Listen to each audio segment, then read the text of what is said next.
ഇപ്പോൾ ബ്രിഗേഡിയർ മോഹനൻപിള്ള കൂടി നമ്മോടൊപ്പം ചേരുകയാണ്. ശ്രീ മോഹനൻപിള്ള, അതായത് ഓപ്പറേഷൻ സിന്ദൂർ പുലർച്ചെ 2 മണിക്ക് ശേഷം നമ്മൾ കേൾക്കുകയാണ്.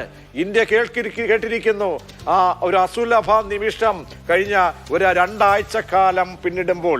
അപ്പോൾ ഇന്ത്യയുടെ ഈ മിലിറ്ററി ഓപ്പറേഷനെ കരസേന, വ്യോമസേന സംയുക്ത ഓപ്പറേഷൻ, സേനാവിഭാഗങ്ങളിലേക്ക് തന്നെ സംയുക്ത ഓപ്പറേഷനെ താങ്കൾ എങ്ങനെയാണ് വിലയിരുത്തുന്നത്? ആദ്യമായിട്ട് ഞാൻ പറയട്ടെ, ഞാനിത് ഡേ 1 മുതൽ പറഞ്ഞതാണ്, റിപ്പീറ്റ് ചെയ്ത് പറഞ്ഞതാണ്. പേരവി കഴിഞ്ഞിട്ട്, ഇൻസിഡന്റ് കഴിഞ്ഞ് പേരവി 13 ദിവസം കഴിഞ്ഞതിന് ശേഷം മാത്രമേ അറ്റാക്ക് നടക്കൂ എന്ന് മിക്ക ചാനലുകളിലും ഞാൻ പറഞ്ഞതാണ്. 14ാമത്തെ ദിവസം കഴിഞ്ഞപ്പോഴാണ് അറ്റാക്ക് നടന്നിരിക്കുന്നത്. അതാണ് ഹിന്ദു ധർമ്മം അനുസരിച്ചിട്ടുള്ള ഒരു രീതി. അതാണ് നമ്മളുടെ നാട്ടിലെ 16 അടിയന്തരം എന്ന് പറയുന്ന മാതിരി വടക്കേ ഇന്ത്യയിൽ പേരവി എന്ന് പറയും. 13 ദിവസമാണ് ഈ മൗനം വ്രതം എന്നുള്ള രീതിയിൽ അനുഷ്ഠിക്കേണ്ടത്. അത് കഴിഞ്ഞതിന് ശേഷമാണ് അറ്റാക്ക് നടന്നിരിക്കുന്നത്. അത് ഞാൻ ആദ്യമേ തന്നെ പറഞ്ഞു. രണ്ടാമത് ഓപ്പറേഷൻ സിന്ദൂർ, അവിടെ ഹണിമൂണിന് പോയി ഈ താലിയുടെ വില മനസ്സിലാക്കാതെ നെറ്റിയിൽ ചേർത്തിട്ടുള്ള സിന്ദൂരത്തിന്റെ ആ ഒരു എഫക്റ്റ് ഈ ഇത്രയും ആൾക്കാരെ, ആണുങ്ങളെ മാത്രം തെരഞ്ഞു പിടിച്ച് സ്ത്രീകളെ വിധവകളാക്കി വളരെ ചെറുപ്പത്തിൽ തന്നെ അവരുടെ സിന്ദൂരത്തിന്റെ മാഹാത്മ്യമാണ് ഓപ്പറേഷൻ സിന്ദൂർ എന്ന് പറയുന്നത്. അതാണ് ഓപ്പറേഷൻ സിന്ദൂർ എന്ന് തന്നെ പേരിട്ട് വളരെ നല്ല രീതിയിൽ കൊടുക്കേണ്ടതുപോലെ മർമ്മത്തിന് തന്നെ കൊടുത്തു. അതുപോലെ ഇന്റർനാഷണൽ കമ്മ്യൂണിറ്റിയെ കോൺഫിഡൻസിലെടുത്ത് ഇപ്പോഴും ഇന്ത്യക്കെതിരെ ഒരു രാജ്യത്തിനും യാതൊന്നും പറയാൻ വയ്യാത്ത രീതിയിലാണ് ടാർഗറ്റ് ഐഡന്റിഫൈ ചെയ്തത്. ഇതിനകത്ത് ടാർഗറ്റ് ഐഡന്റിഫിക്കേഷൻ ആസ് ഇമ്പോർട്ടൻസ്. എല്ലായ്പ്പോഴും പറയുന്ന മാതിരി ഡീപ്പ് ഇൻസൈഡ് ടാർഗറ്റ് എടുത്തു, ടാർഗറ്റ് ഐഡന്റിഫൈ ചെയ്തു. We never cross terrorist air space. നമ്മൾ നമ്മുടെ എയർ സ്പേസിൽ നിന്നുകൊണ്ട് തന്നെ long range effective weapon Rafale and cruise, റഫേലിന്റെ റഫാലിന്റെ ഹെൽപ്പോട് കൂടി തന്നെയാണ് ഈ ക്രൂസ് മിസൈൽ വെച്ചിട്ട് ഡീപ്പ് ഇൻസൈഡ് ടാർഗറ്റ്. അതായത് നമ്മളിപ്പോൾ നോക്കുമ്പോൾ, അതായത് ഈ ബഹാൽപൂർ ഉണ്ട്, ഈ മുറിദ്ക്കെ ഉണ്ട്, സിയാൽകോട്ട് ഉണ്ട്. അതായത് ഈ പാകിസ്ഥാന്റെ വിത്ത് പാകി വിളവെടുപ്പ് നടത്തുന്ന ഈ ടെററിസ്റ്റുകളുടെ ആസ്ഥാനത്ത് തന്നെയാണോ നമ്മൾ തിരിച്ചടി നൽകിയിരിക്കുന്നത്? കാരണം നമുക്കറിയാം, മസൂദ് അസർ ഉൾപ്പെടെ നമ്മളെ സംബന്ധിച്ചോളം ലഷ്കറിന്റെയും ജെയ്ഷെ മുഹമ്മദിന്റെയും പ്രധാനപ്പെട്ട കേന്ദ്രങ്ങളിലേക്കാണ് നമ്മൾ ഈ പറയുന്ന നമ്മുടെ ബോംബിംഗ് നടത്തിയിരിക്കുന്നത്.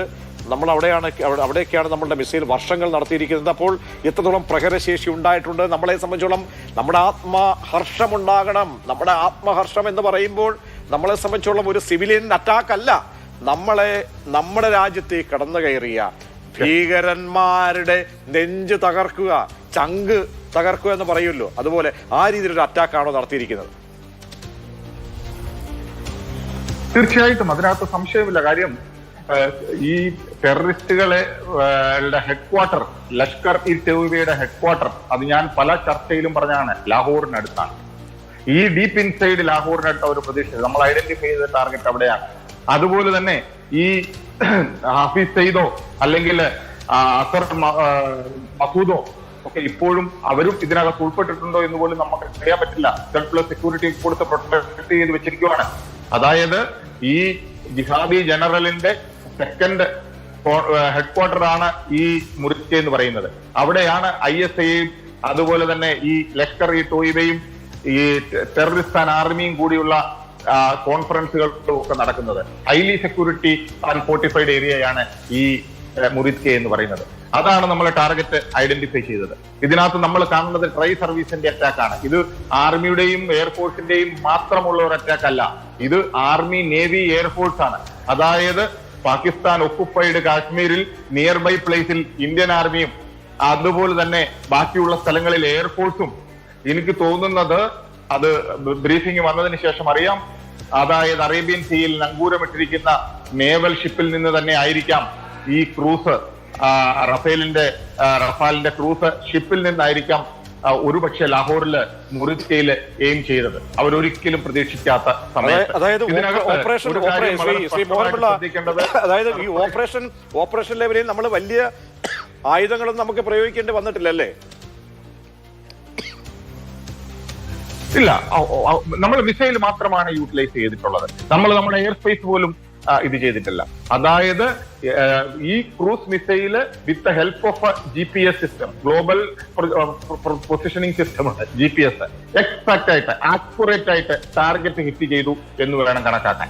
അതായത് GPS-ന്റെ സഹായത്തോടു കൂടി ക്രൂസ് മിസൈല് വിക്ഷേപിച്ചാണ് കാര്യങ്ങൾ നടത്തിയത്. 3 ആംഗിളിൽ ഒരിക്കലും പ്രതീക്ഷിക്കാത്ത പൂഞ്ച് രജൌരി സെക്ടറിൽ നിന്ന് ഒക്കുപ്പൈഡ് കാശ്മീരിലോട്ട് ഇന്ത്യൻ ആർമിയും അതുപോലെ തന്നെ എയർഫോഴ്സും പിന്നെ ഈ സൈഡിൽ നിന്ന് അവർ പ്രതീക്ഷിക്കാത്ത രീതിയിൽ സർപ്രൈസ് മെയിൻറ്റെയിൻ ചെയ്തുകൊണ്ട് ഇന്ത്യൻ നേവിയും ചെയ്തു എന്നുള്ളതാണ് നമ്മൾ കാണേണ്ടിയിരിക്കേണ്ടത്. ഇതിനകത്ത് സർപ്രൈസ് എന്നുള്ള പോയിന്റിലേക്കാണ് ഞാൻ വരുന്നത്. കാരണം ഇന്ത്യ ഇന്നാണ് മോക്ക് ഡ്രിൽ പറഞ്ഞിരിക്കുന്നത്. അവരെ സംബന്ധിച്ചിടത്തോളം വളരെ ക്ലിയർ ആണ്, ടെററിസ്ഥാനിലെ എല്ലാ എസ്റ്റാബ്ലിഷ്മെന്റുകാരും ഉറക്കത്തിലായിരിക്കും. കാര്യം അവർ ഒരിക്കലും പ്രതീക്ഷിക്കില്ല റിഹേഴ്സലിന് മുമ്പ് ആക്ഷൻ നടക്കുമെന്ന്. നമ്മൾ റിഹേഴ്സൽ ഡിക്ലെയർ ചെയ്ത് സർപ്രൈസ് മെയിൻറ്റെയിൻ ചെയ്യും. റിഹേഴ്സലാണ് ഇന്ന്. ഇന്ന് ആക്ഷൻ നടക്കില്ല എന്ന് അവർ പ്രതീക്ഷിച്ചു. അവരെന്നല്ല, എല്ലാവരും പ്രതീക്ഷിച്ചു.